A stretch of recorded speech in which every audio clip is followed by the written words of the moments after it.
যে ছেলেটা চায়ের দোকানে এটো কাপ ধুচ্ছে রাস্তার ধারে, তাকে ডাকুন। তার কানে কানে বলুন, সুজলাং সুফলাং মলয়জ শীতলাং।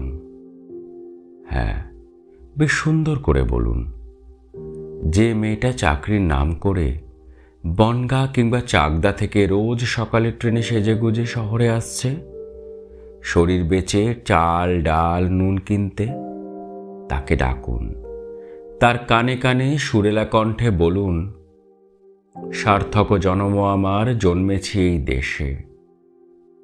যে ছেলেটি লটারির টিকিট নিয়ে দরজায় দরজায় ঘুরছে আর বলছে, বিশ্বাস করুন আমি ভদ্রলোক, আজ 10 বছর হলো আমার কারখানা বন্ধ, লক আউট, তাকে ডাকুন। তার কানে কানে বলুন, বলো বলো বলো সবে শতবিনা বেনুরবে, ভারত আবার জগত সভায় শ্রেষ্ঠ আসন লবে।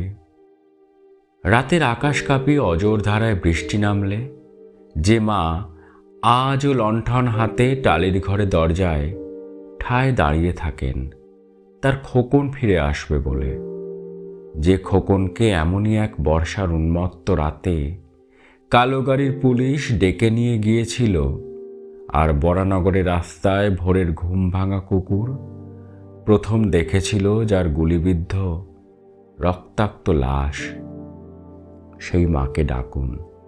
তার কানে কানে বলুন, হাম বুলবুলি है इसकी ये गुलशिता हमारा, सारे जहां से अच्छा हिंदुस्तां हमारा। সবাইকে সব কিছু বলা শেষ হলে শুনশান শীতের রাতে 5 মাথার মোড়ে ঘোড়ায় চড়ে বসা সেই মহাবিপ্লবীর পায়ের সামনে ধীরে ধীরে এগিয়ে যান।